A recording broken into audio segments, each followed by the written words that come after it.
जय हिंद दोस्तों, नमस्कार। स्वागत है आपका। आज हम लोग बात करने वाले हैं इंटरव्यू के बारे में। फिटर और फैब्रिकेटर का इंटरव्यू कैसे होता है इसके बारे में बात करेंगे।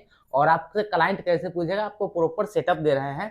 हमारे पास यहाँ पे आइसोमेट्रिक ड्राइंग है और अपना फिटर और फैब्रिकेटर से इंटरव्यू लेना है। तो कैसे वो लोग इंटरव्यू देता है क्लाइंट के सामने, वो क्या है कि कई लोग घबरा जाते हैं। तो इसको दूर करने के लिए आपको जो है प्रॉपर यहाँ पे बताया जाएगा कहाँ से आपको क्लाइंट क्या क्या पूछ सकता है। ठीक है, तो अभी हमारे पास एक फिटर है, फैब्रिकेटर है। तो एक पहले फैब्रिकेटर से शुरू करते हैं, क्योंकि वहां पे क्या है, फैब्रिकेटर हाई लेवल का होता है और फिटर थोड़ा लो लेवल का होता है। फैब्रिकेटर से शुरू करते हैं। आइए रंजीत भाई, आपका अनुभव कितना है? अनुभव 2 साल का है गोल्फ का। गल्फ का 2 साल का। और कहाँ कहाँ काम किए हैं? काम किए हैं गोल्फ एशिया कतर में, गल्फ एशिया कतर में। और कहाँ कहाँ काम किए हैं? और श्रीलंका में काम किए हैं। श्रीलंका में। तो आप लास्ट टाइम किस में काम करके आए हैं? Golf Asia. Gulf Asia. वो आपको सैलरी कितना देता था? वो देता था मैंने 1200 देता था। 1200। ट्रेड क्या था? पाइप फिटर था। पाइप फिटर था उस समय। और आप अभी फैब्रिकेटर से जाने के सोच रहे हैं। हाँ तो आप आइसोमेट्रिक ड्राइंग जानते हैं? हाँ। ड्राइंग कितने प्रकार का होता है? ड्राइंग तो ऐसे 3 प्रकार का होता है। 3 प्रकार का। हाँ। कौन कौन सा? एक आइसोमेट्रिक होता है, एक प्लानिंग होता है, एक और होता है वो मालूम नहीं। वो जीए होता है। ठीक है, जी है। क्लाइंट आपसे पूछेगा तो आपको हाँ। ऐसे बताना है कि जीए ड्राइंग है, हाँ। आइसोमेट्रिक ड्राइंग है और पीएनआईडी, जिसको प्लानिंग PNID तो वो पूछा नहीं जाता है। हाँ, पूछता नहीं है, पर हाँ। पीएनआईडी बताया जाता है। तो आप ये बताइएगा, पीएनआईडी को ही प्लानिंग ड्राइंग, प्लान ड्राइंग कहते हैं। हाँ, प्लान ड्राइंग को जिसमें इंस्ट्रूमेंट खाली आएगा और अपना माने इक्विपमेंट पूरा उसमें A to Z छापा ए रहता टू है। जेड आएगा। तो हाँ। ये आपको बताना है क्लाइंट को। हाँ। ऐसे ही आपसे पूछेगा। और इसमें देखिए, ये कौन सा ड्राइंग है? ये आइसोमेट्रिक है। आइसोमेट्रिक ड्राइंग है। ये कितने डिग्री में बनता है? ये 30 डिग्री में बनता है। 30 डिग्री में। हाँ। इसमें देखिए, ये कितने इंची का लाइन है? ध्यान से बताइएगा, जहां जूम करना होगा वहां कितने डिग्री का लाइन है? कितने डिग्री का है कि कितना इंची का है? कितने इंच का लाइन है? इंच आपसे पूछेगा। 2 इंची का है। 2 इंच का। हाँ। और लाइन कौन सा मेटल का है? एसएस का है। एसएस का। हाँ। एसएस का कौन कौन सा कोड होता है? एसएस का 316 होता है, और? 312 होता है, 300, हाँ यही 2 होता है। और 304 भी होता है। 304 भी होता है। 304। हाँ। तो ये एसएस का है, इस एसएस का कोड है। ऐसे आपसे क्लाइंट पूछेगा। और ये बताइए, इसमें कौन कौन सा फिटिंग लगा हुआ है?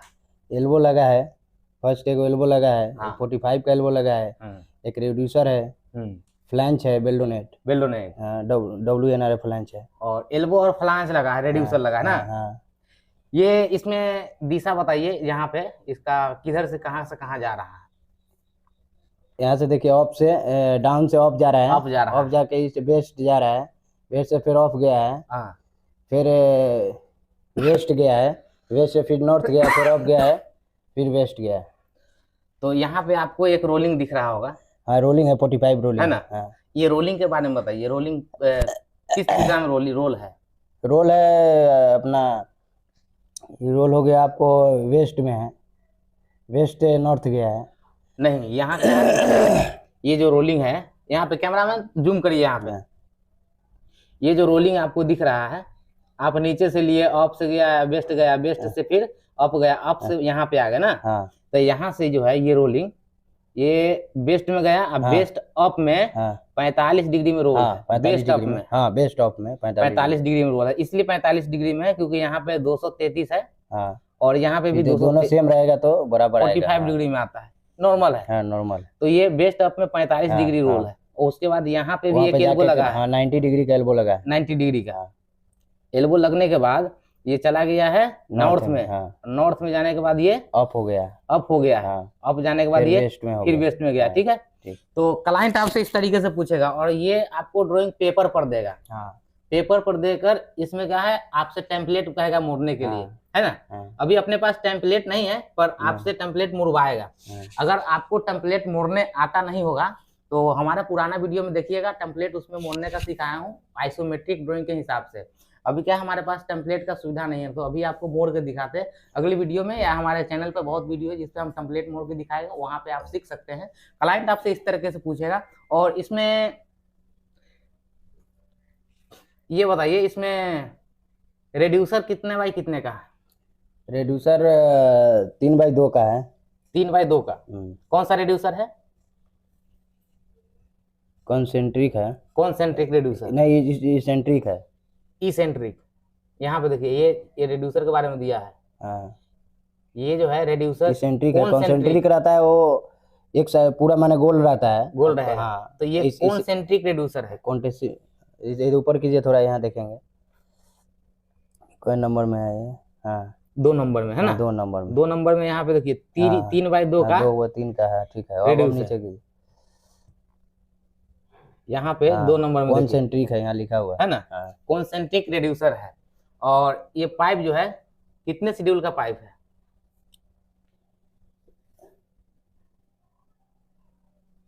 इधर कीजिए थोड़ा, 10 शेड्यूल का है। 10 शेड्यूल का। हाँ, कहाँ पे देखें?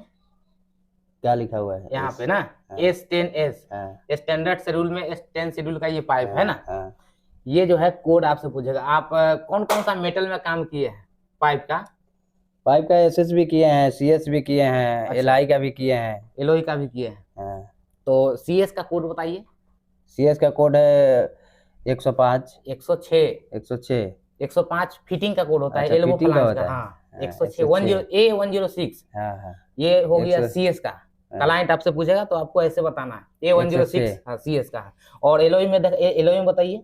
एलोई में 305, 335। 335। हाँ 335, A335 कितना आएगा? जो कि P11 में आता है ना, जिसको P11, P92, P22 जो आप P91 बोलते हैं, ये एलोई का पाइप हुआ। ये जो है A335 में आता है। और एक पाइप CS में आता है वो IBR ग्रेड का, ठीक है, उसका ग्रेड 6 होता है, A333।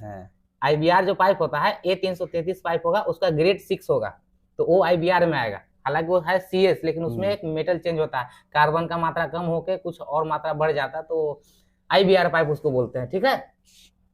अब हमको ये बताइए, यहाँ से ये जो कनेक्टिंग पॉइंट है कहाँ कनेक्ट हुआ है?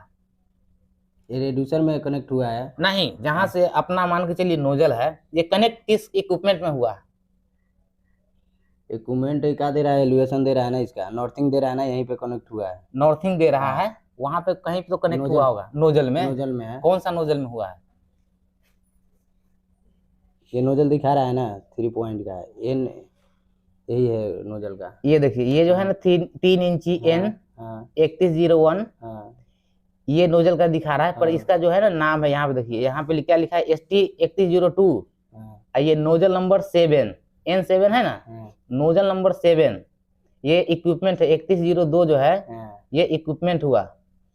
और ये जो है फ्लांज अपना लगा है 150 क्लास का फ्लांज है। यहाँ पे देखिए CL लिखा है ना, यहाँ कैमरामैन यहाँ फोकस करिए, फोकस कीजिए थोड़ा। ये जो है यहाँ CL जो लिखा है, ये CL 150 मतलब 150 क्लास का फ्लांज है। और इसका ईस्टिंग नॉर्थिंग यहाँ दिया हुआ है, एलिवेशन दिया हुआ है। एलिवेशन कितने हाइट पे है ये? एलिवेशन कितना है, 5 मीटर 560 पे है। हाँ, एलिवेशन सही है, 5 मीटर 560 हाइट पे है, यानी कि ग्राउंड लेवल से 5 मीटर 560, 6 मीटर के करीब में मान लीजिए। 6 मीटर। एक कोई इक्विपमेंट है जिसका नंबर है 3102, ST 3102, वहां से कनेक्ट हुआ है। ये शुरुआती पॉइंट हुआ। अब ये एलिवेशन का क्या मतलब होता है? एलिवेशन से आप क्या क्या निकाल सकते हैं?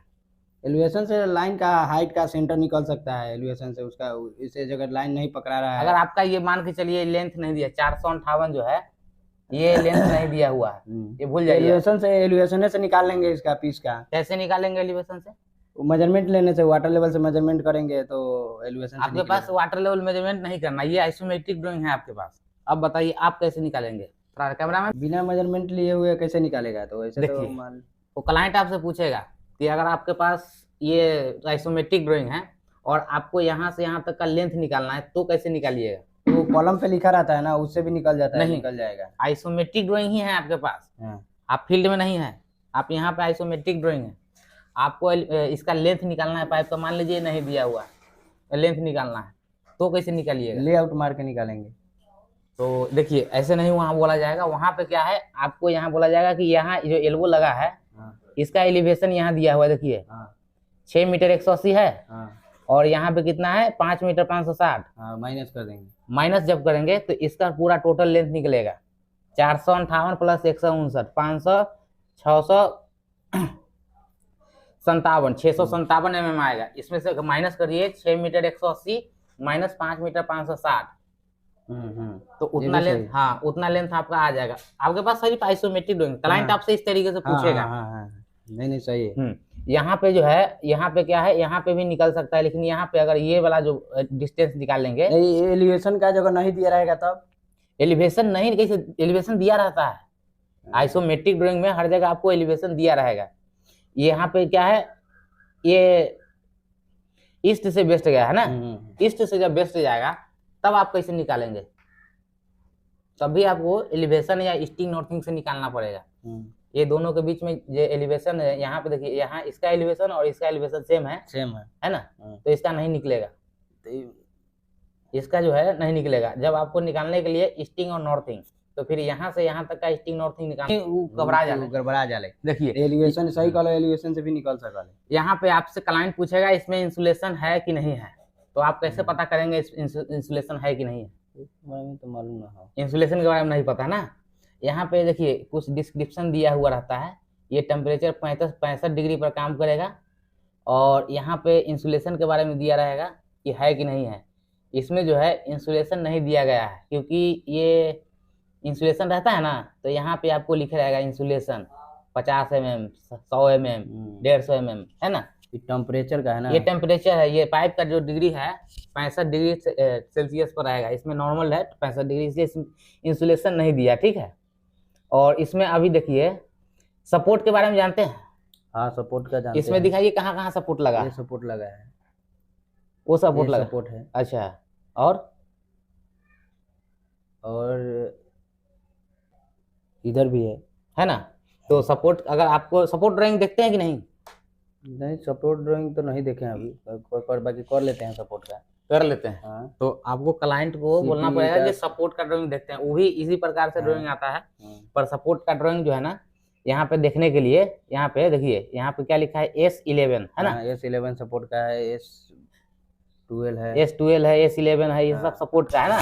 तो सपोर्ट का जब ड्राइंग मिलेगा, यहाँ पे भी देखेंगे तो आपको कोड मिलेगा, S11 11 नंबर यहाँ देखेंगे ना, पाइप सपोर्ट बताया है, पाइप सपोर्ट है, तो उसका एक ड्राइंग मिलेगा, उसमें देखेंगे S11 में R पैड, मतलब ये एक नॉर्मल दिखा दिया है कि ये R पैड, मतलब उसमें एक पैड लगा हुआ है सपोर्ट के पास में, पैड लगा के नीचे से पैड, हाँ नीचे से पैड लगा के सपोर्ट लगाना है। और ये 2 का मतलब होता है 2 इंची का लाइन है, 2 इंची का सपोर्ट है। और ये 100 mm जो दिया हुआ है, ये सपोर्ट का साइज दिया रहता है। तो यहाँ पे पूरा डिटेल्स नहीं दिया रहेगा, उसके लिए एक सपोर्ट ड्राइंग होता है, उसमें आपको देखना पड़ेगा कि कितने इंची का, कितने हिसाब का सपोर्ट है। जब आप देखेंगे तो आपको पूरा मालूम चल जाएगा, इसमें कितना गैप है, क्या है, टोटल आपको पता चलेगा, है ना। क्लाइंट आपको इस तरीके से पूछेगा। और आइसोमेट्रिक ड्राइंग में तो सबसे मेन जो होता है यहाँ पे डिस्क्रिप्शन। अगर आपको कोई कंफ्यूजन है तो डिस्क्रिप्शन आप पहले पढ़िएगा कि कौन कौन सा मटेरियल लगा है। यहाँ पे आपको पहला नंबर में कहीं भी आइसोमेट्रिक ड्राइंग रहेगा तो पहला नंबर में पाइप का डिटेल्स देगा कि कौन सा पाइप है, दूसरा नंबर में फिटिंग का डिटेल्स देगा, उसके बाद जो है सपोर्ट आने लगता है। यहाँ पे देखिए पाइप जो है EFW और ERW। पाइप कितने प्रकार का होता है? 2 प्रकार का। कौन कौन सा? सिम और सिमलेस। सिम और सिमलेस। तो यहाँ पे देखिए ये जो पाइप है, ये कौन सा पाइप है? EFW है। इसका मतलब ये सिमलेस है, सिम है, सिम है। हाँ एसएस में सिम आता है। हाँ सिमलेस भी आता है, पर ये सिम है। इसमें क्या लिखा है? पाइप EFW, मतलब इलेक्ट्रिक फ्यूजन वेल्डिंग। EFW का मतलब होता है, और इलेक्ट्रिक फ्यूजन वेल्डिंग EFW का मतलब होता है। तो ये सिम पाइप है EFW, और एक ERW होता है, इलेक्ट्रिक रेसिस्टेंस वेल्डिंग। समझ रहे हैं? इसी प्रकार से आपको पूछेगा, और उसमें आपको कुछ जैसे नॉर्मल में पूछेगा 1 इंची का OD कितना हुआ? 1 इंची का OD हो गया 25.5, 32 पॉइंट कुछ हो गया, मतलब 33 मान लीजिए। 33 मान लीजिए। और 1 इंची का 45 डिग्री का एल्बो सेंटर से 15 पॉइंट कुछ होगा। 16 mm। पॉइंट नहीं बताना है, जैसे 15.5 है, 6 है, तो उसको 16 बताइए। 16 mm। और कितना इंची तक आप काम किए हैं? मैं तो लमसम 14 इंची तक काम किए हैं। 14 इंची तक। 12 इंची का OD कितना हुआ? 12 इंची का OD हो गया कितना? देखिए ऐसे आप हिसाब लगाइएगा। आपको 10 इंची का OD पता है? 10 इंची का 273। 12 इंची का 324। 300, हाँ 324। इस हिसाब से अपने दिमाग में फटाफट नहीं देना है जवाब, सोच के दिमाग में याद करके देना है। तो ऐसे आपको पूछेगा 2 इंची का OD कितना हुआ? 2 इंची का 52 हो गया। 52। नहीं, 2 इंची का 60 होता है, 50 NB होता है। अब 50 आईडी हो गया उसका। NB एनबी मतलब नॉमिनल बोर। जैसे 25 का पाइप है, 50 का पाइप है, 150 का पाइप है, 200 का पाइप है, तो ये NB में आता है, उसको नॉमिनल बोर बोलते हैं। NB मतलब, इसके NB के बारे में जानते हैं? एनबी का मतलब नहीं जानते हैं। देखिए, NB का मतलब होता है नॉमिनल बोर। यहाँ पे आपको 2 इंची लिखा है, इसलिए आप 2 इंची जान गए। अगर 2 इंची नहीं लिख के यहाँ पे आपको 50 NB लिखता, तब कैसे जानते? एनबी का मतलब मालूम नहीं है। NB का मतलब नॉमिनल बोर होता है, समझ गए? इसी प्रकार से आपको ड्राइंग दिखाएगा नॉमिनल बोर। और आपसे पूछेगा आप रेड्यूसर बनाते हैं, फैब्रिकेटर जाएंगे तो आपको बहुत सवाल पूछेगा। रेड्यूसर कौन कौन सा? एल्बो बनाते हैं? हाँ, एल्बो काटते हैं कैसे? जब पहले पूछेगा तो मैं देख ले रहती कॉपियाँ में। हाँ, नहीं मतलब देखिए, पहले पूछने या बाद में पूछने की बात नहीं, आपको प्रॉपर इसलिए बता रहे हैं कि आप घबराएं, क्लाइंट के पास जाएं तो वहां नहीं घबराएं, इसलिए आपको कंफर्म हो जाए। तो एल्बो के बारे में पूछेगा, आप फैब्रिकेटर जाएंगे। देखिए, कंपनी का रिक्वायरमेंट के हिसाब से वो सवाल पूछता है। अगर किसी कंपनी को, जैसे आप कौन सा कंपनी में गए थे बाहर? गल्फ एशिया में। गल्फ एशिया में। तो गल्फ एशिया में उसको जो रिक्वायरमेंट रहा होगा उस हिसाब से आपसे सवाल पूछेगा कि हमको किस हिसाब से आदमी जरूरत है। तो अगर उसको फिटर का जरूरत होगा, नॉर्मल टाइप से पूछा होगा तो नॉर्मल, हाई फिटर की जरूरत हो फैब्रिकेटर से। तो अगर उसको बताया गया कूलिंग वाटर का काम करना है, वहाँ पे एल्बो बड़ा बड़ा लगता है, एल्बो बड़ा बड़ा काटना पड़ता है। तो जहाँ काटना पड़ता है वहाँ पे आपको माइटर मारना पड़ेगा, माइटर के बारे में पूछ लेगा। तो आपको यहाँ से प्रिपेयर होके जाना है, समझ रहे हैं?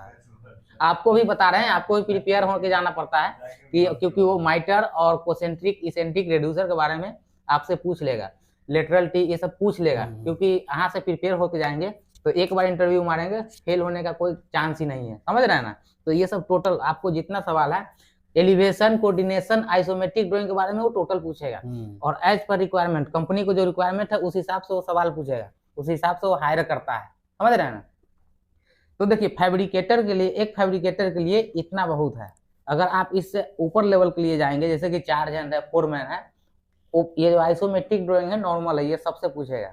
उसके बाद जब 4 हैंड में जाएंगे तो आपसे पूछेगा कितना आदमी को, कितने टीम को आप संभालते हैं, है कि नहीं? अच्छा, फैब्रिकेटर में एक और सवाल बच गया था कि आप अगर फैब्रिकेशन करते हैं कि इरेक्शन करते हैं? फैब्रिकेशन भी करते हैं, इरेक्शन भी करते हैं। ज्यादातर कहाँ काम किए हैं? फैब्रिकेशन में। तो अगर आपको 2 इंच का लाइन दिया जाए तो कितने इंच तक आप फैब्रिकेशन दे सकते हैं प्रोग्रेस? 100 इंच तक दे सकते हैं। ऐसे नहीं बोलना है।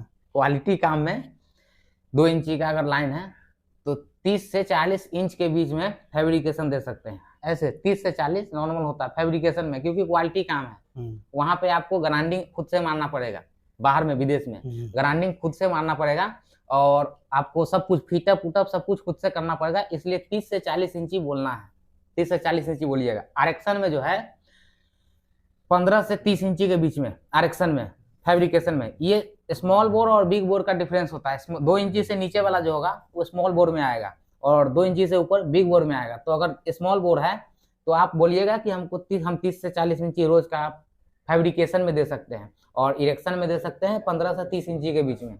और आपसे बिग बोर के पूरे बारे में पूछेगा। अगर आपके पास 6 इंची का लाइन दे दिया, 10 इंची का लाइन दे दिया, 18-12 इंची का लाइन दे दिया, तो आपको बताना है 40 से 60 इंची के बीच में देंगे, समझ रहे हैं? बिग बोर में। स्मॉल बोर में 30 से 40। हाँ, स्मॉल में 30 से 40 और बिग बोर में 40 से 60। 70 भी बोल देंगे, 80 भी बोल देंगे तो कोई दिक्कत है। बिग बोर है ना, उसमें आप 3 ज्वाइंट 4 ज्वाइंट कर दिए तो आपका समझिए काम हो गया, है कि नहीं? 10 इंची का लाइन है, 4-5 ज्वाइंट कर देंगे, आराम से कर देंगे कि नहीं कर देंगे? 4-5 ज्वाइंट कर देंगे तो 50। गल्फ एशिया में तो 120 से 1.5-2 करता था, 210 इंची करते थे। वो तो आप फील्ड में जाएंगे तो आपको ओटी वगैरह अपना, है कि नहीं? पर आपको इंटरव्यू में जवाब देना पड़ेगा। तो आपको स्मॉल बोर में 30 से 40 और बिग बोर में 40 से 60 बोलिए, 40 से 70 बोलिए, 80 बोलिए। 100 इंची बोलेंगे तो आपको समझ जाएगा कि वो एक्स्ट्रा बोल दिया है ना।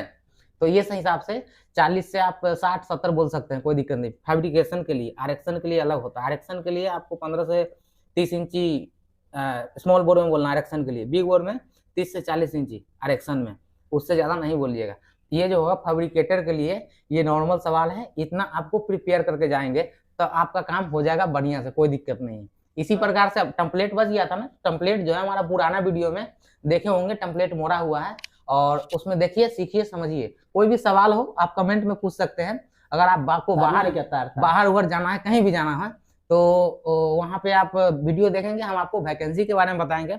अभी हम लोग इंडमान में जा रहे थे, इंडमान में अभी फैब्रिकेटर से जाएंगे, इसलिए इनको पहले ट्रेनिंग दी है कि किस हिसाब से आपसे सवाल पूछ सकता है, और इतना आप प्रिपेयर करके जाएंगे तो आप फेल नहीं होंगे, एक बार में आपका सिलेक्शन हो जाएगा, ठीक है ना। तो इसी प्रकार से आपको जो है सीखना है, समझना है। चलिए इसी के साथ मिलते हैं नेक्स्ट वीडियो में। जय हिंद।